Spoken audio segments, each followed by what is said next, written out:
Hello, my friend, and welcome to Fear into Faith. This is our Miracles, Signs, and Wonders series. I'm your host, Summer Day, and this is my first time doing one of these interviews virtual. You've probably seen all the other ones were done in the studio, so hang on for the ride as we kind of test out things just a little bit different. I'm excited you're here, my friend, because with me in the studio is Ben Miller. And this is a really awesome story of what happens and how God can move when a church fasts and prays together. I don't know about you, but I think that's something that's missing in a lot of the church. And the Bible talks a lot about fasting and praying. And so he's got a great testimony story of a miracle that occurred directly to him when his church decided to fast and pray. So help me welcome to our stage, Mr. Ben Miller. Hello, my friend. How's it going? Thanks for being our test run of our show virtually, being the first one. Yeah, absolutely. I'm so excited to do this. Well, I'm really, really glad you're here. So just let's tell everybody a little bit about you. Where are you from? So I'm from Colorado. We're a small town called Canyon City, just about an hour south of Colorado Springs. For those of you that are familiar with Colorado, we're close to Pikes Peak, but we're also really close to a place called the Royal Gorge. Okay. I've been to Colorado Springs before. I'm going there in a couple weeks. Maybe we can hook up and say hi.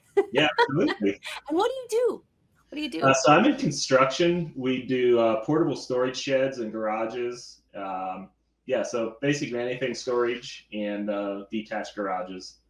Okay. Yeah, I don't really know much about that one at all. How long have you been doing that? Been in construction 20 years, actually. I've owned my own business since, well, it's 20 years that I've been in business, but this specific business we've been in since 2008. I love it. Well, before we get into your miracle story, I just want to learn a little bit more about you, learn about your faith journey. Sometimes I jump into the miracle and I feel like I want to kind of warm up to it with you. I don't really know much about you. I don't know if you were raised in the church. So I actually grew up in Lancaster County, Pennsylvania, Hey, which, I know where that is. yeah, it's Been there. Amish country. Did you know Yeah, I've that? been there. Uh-huh. Oh, yeah. We saw all the Amish. All right. Well, I grew up Amish. You Believe it or did. not, yes, I did. Wow. So I grew up with the straw hat and the horse and buggy and all that. So for me, Okay, yeah. you're not going to be able to breeze by that. This is that thrills and excites me. Oh, And really? how long were you Amish? I was Amish until I was 23 years old. A year after we got married, we left the Amish. Wow. I'm going to ask you a random question because this just fascinates me. I remember vividly meeting my first Amish people on a train and was so like, whoa, what is this? Because I'm born and raised in Los Angeles, California. Didn't see very many Amish Yeah, people. that's quite a difference. And so I don't know a lot about it. What what would you say, like, what was the best thing about being raised Amish? What's the great thing about it? What do they do Okay, right? so I know they one get of a the bad rap sometimes, but what's something good? yeah, so something good is definitely the community. The community is there for each other, and they help each other, in time of need, or if something happens in the community, they will rally around and help each other. Get going again. Just for instance, there was a year that there was an arsonist that 7 dairy barns were burnt to the ground in, I think it was over a span of like 5 weeks. And Wow. just watching the community come together, like help each other and get, the barn raising done and all that. So that's definitely one of the things that I always look back on. And I was taught a good work ethic. Oh I yeah. for growing up Amish, we just did 8 grades of school and then we went and worked on the farm. So, there was no high school, there was no college. It was the 8 grades and then you're on the farm. So Wow. I was taught how to work at a very young age. How old, I mean, sorry, not how old. How early did you wake up to go work on the farm? Like 5 o'clock. So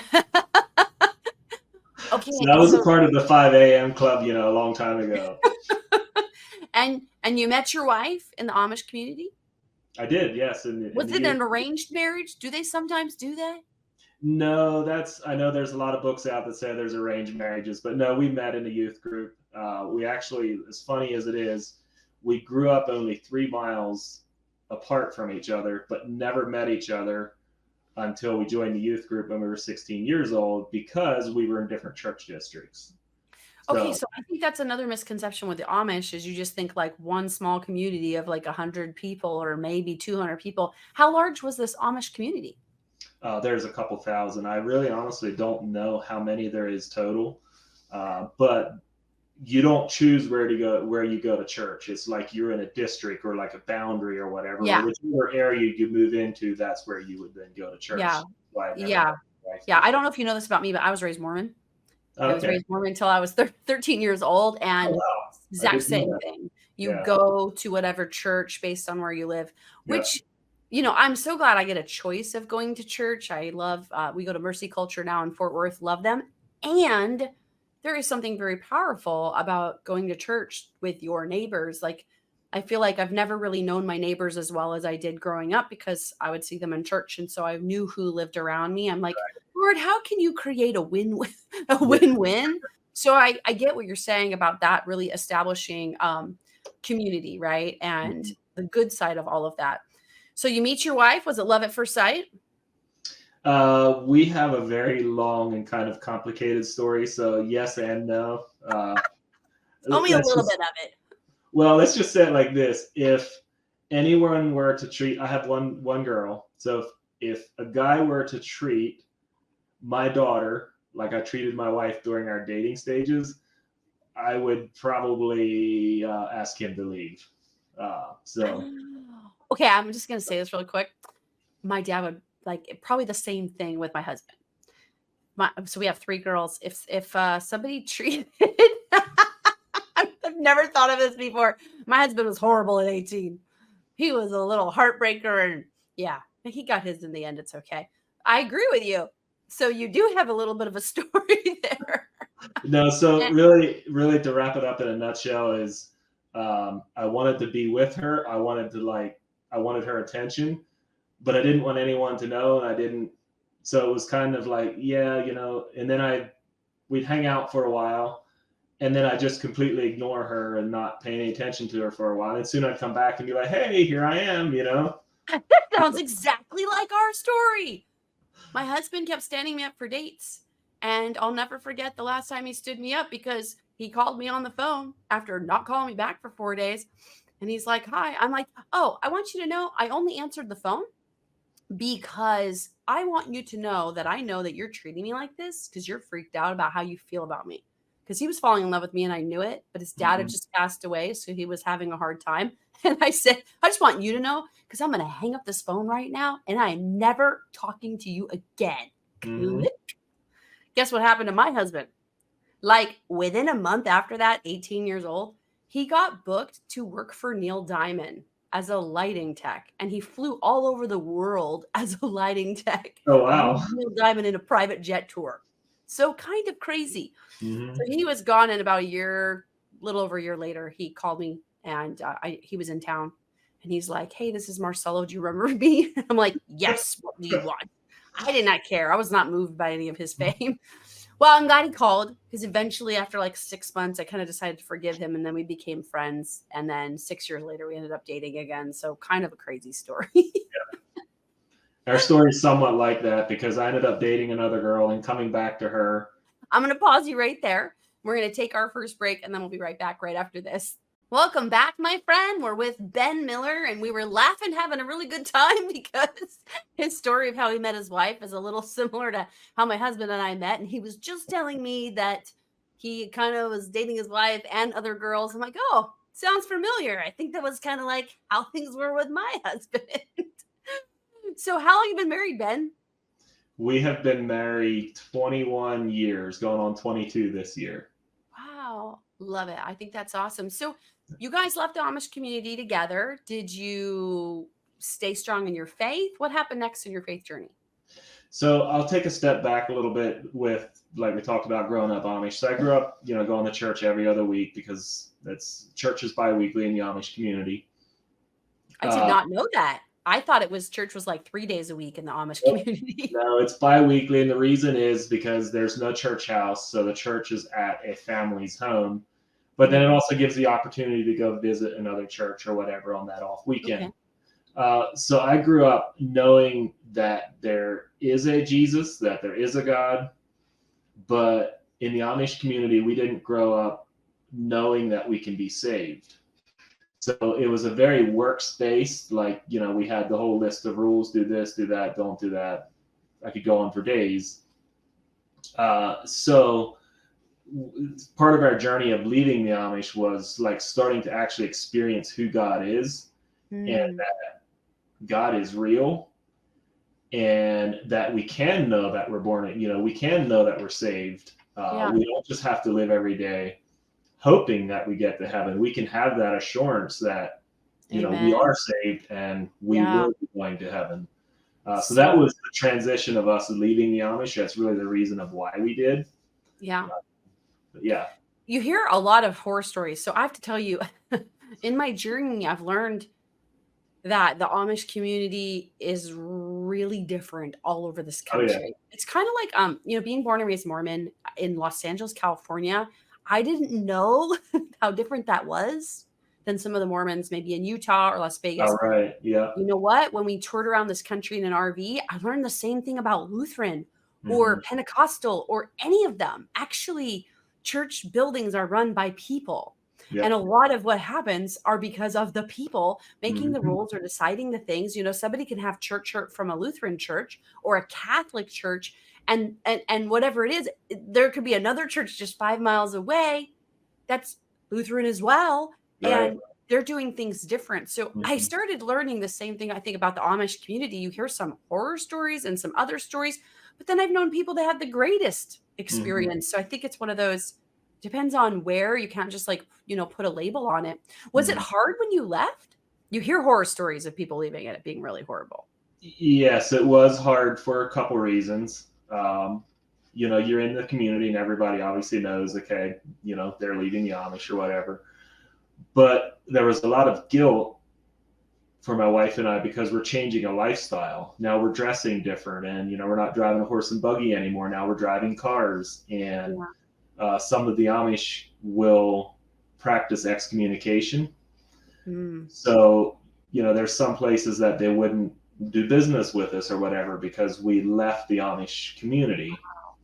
So yeah, and now it was finding and attending a new church, and church was done completely different from what so it was taking 22, 23 years of works-based thinking and trying to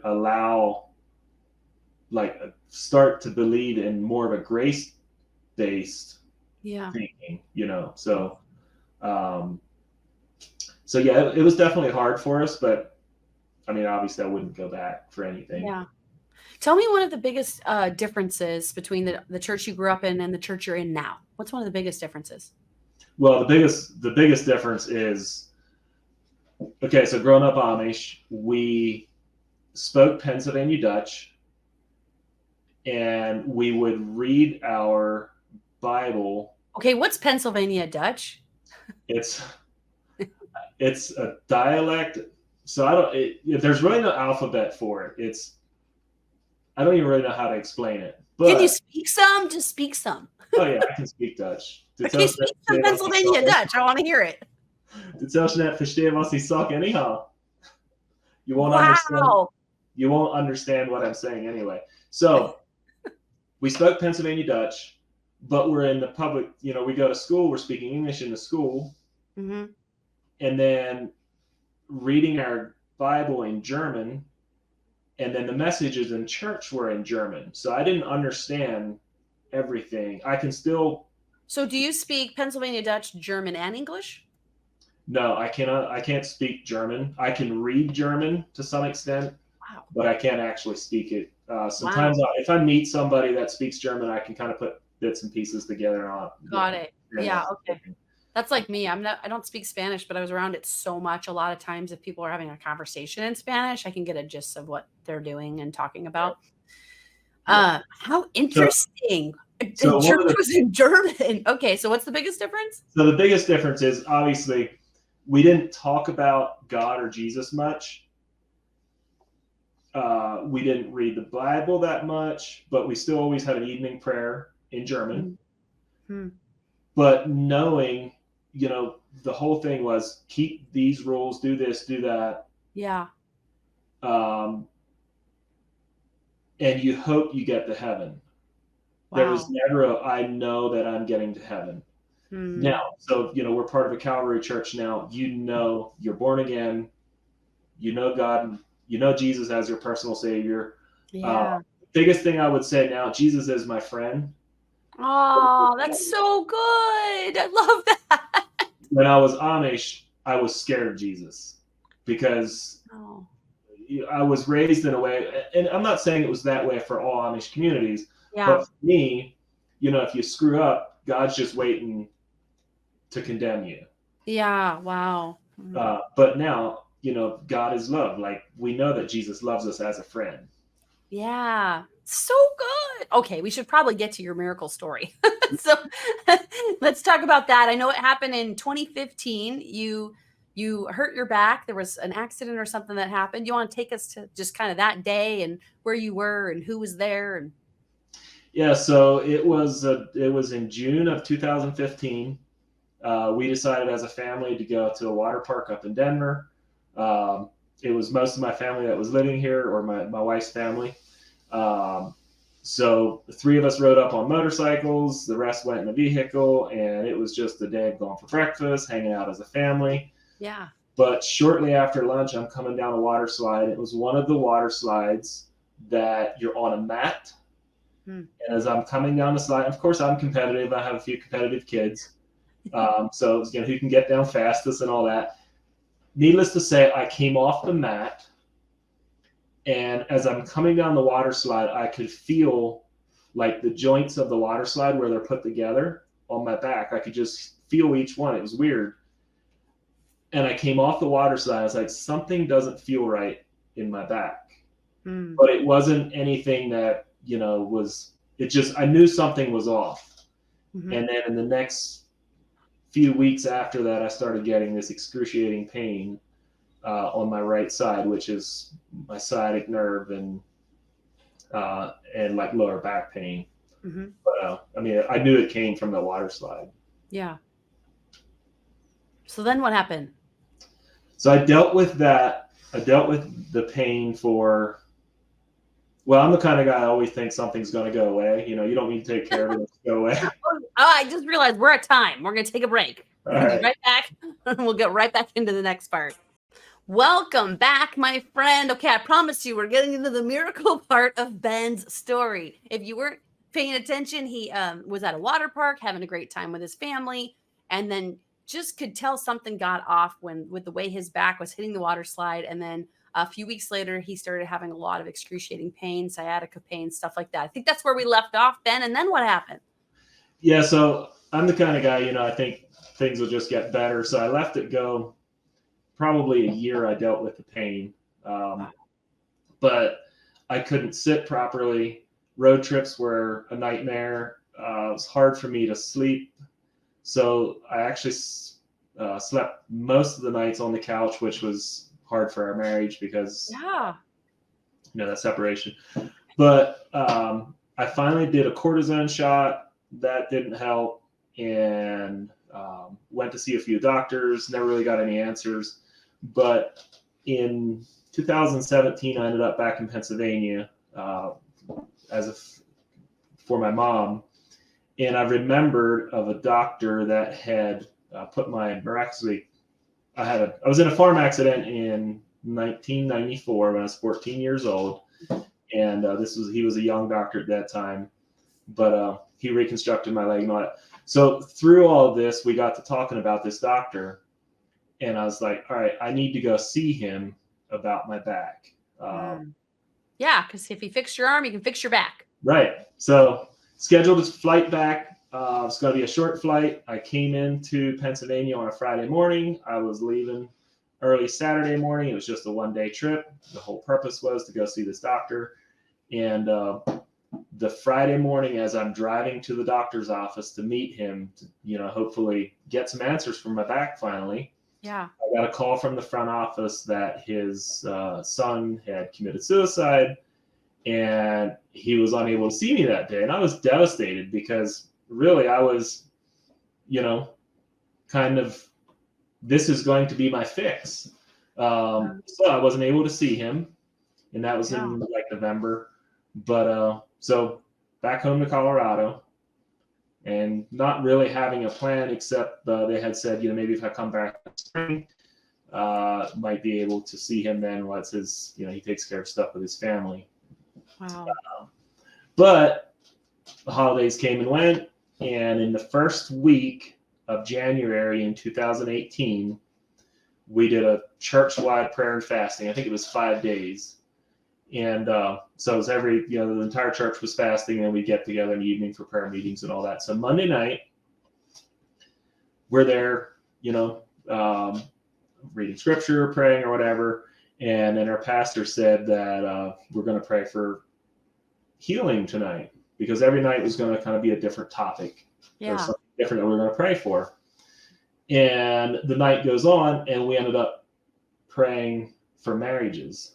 Which is a good thing, but I was kind of devastated. I was like, so then night two, what happens on night 2? So night 2, and the funny thing is, on the first night, when he said that we're going to pray for healing, I was like, that's for me. Oh, you knew. But with my background, we didn't believe in miracles, and sometimes you would hear stories of somebody that was healed or whatever.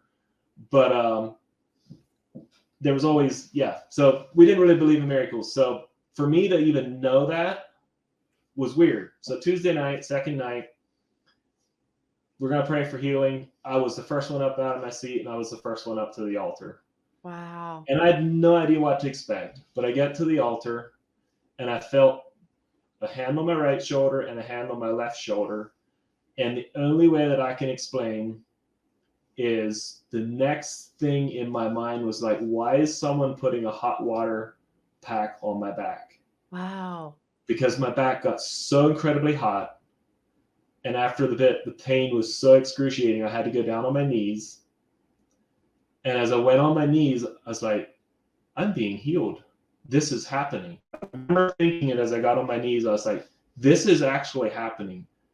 I'm getting healed. And I could feel my back grow.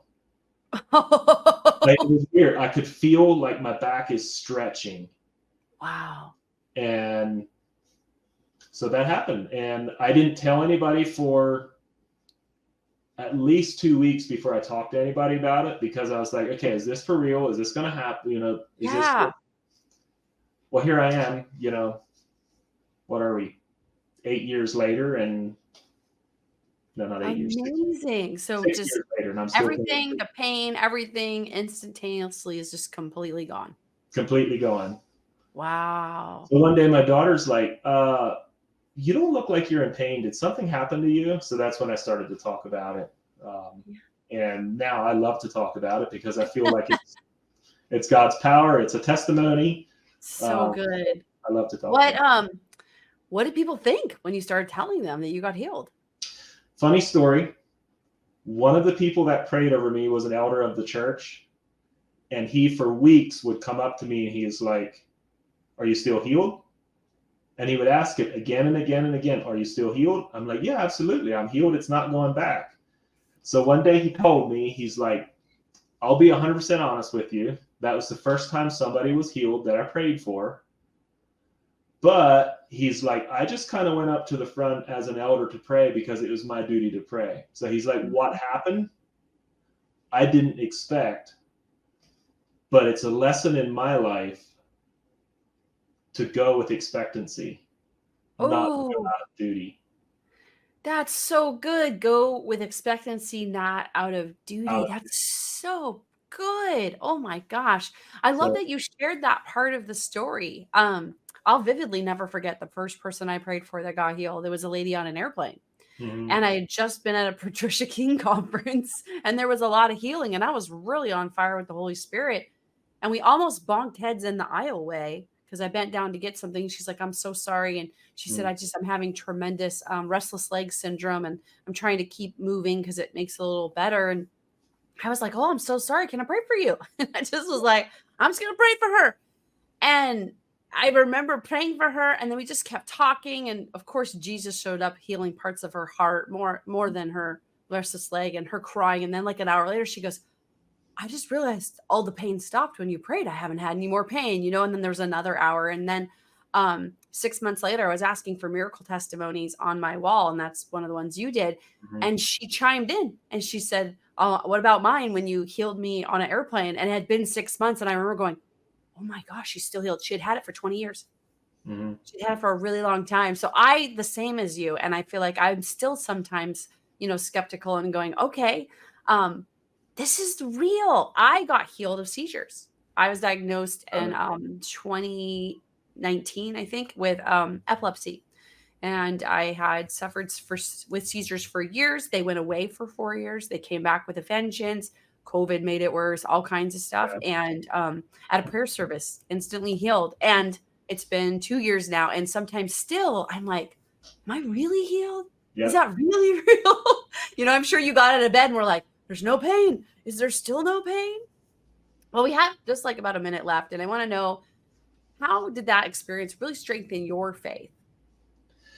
Well, for me, you know, my thought was I'm just an ordinary person that grew up in the Amish community, didn't even believe in miracles, but for this to happen to me was just like reinforces on how much God loves every single person. It doesn't matter what your background is, it doesn't matter where you came from. It's where are we going? Mm, But it was, I've heard stories of people being healed. I've heard stories, read stories and seen videos and all of that. But for it to happen to me was just really special. It really meant, like, it really reinforced on how much God loves me. yeah, because there's no way you can be like, "That didn't happen," Mm. because 'cause you're not walking in pain anymore. And it Oh, didn't man, just kind of, partially happen. It was in an instant 100%. I was Yeah. healed. Yeah. Well, Ben, you did it. We've come to the end. So I just want to say thanks for being here. Thanks for being our test run of doing virtual. I think there's a couple more Absolutely. people that we might end up doing virtual. You did a great job. You made it easy for me. So thank you so much for being here. And my friend, I just want to thank you for watching. And I want to pray that it doesn't matter if you were raised Amish or whatever your situation is, God will show up in your life if you just let Him. If you believe for miracles, He wants to move in your life. So thank you for watching, and we'll see you next time, my friend.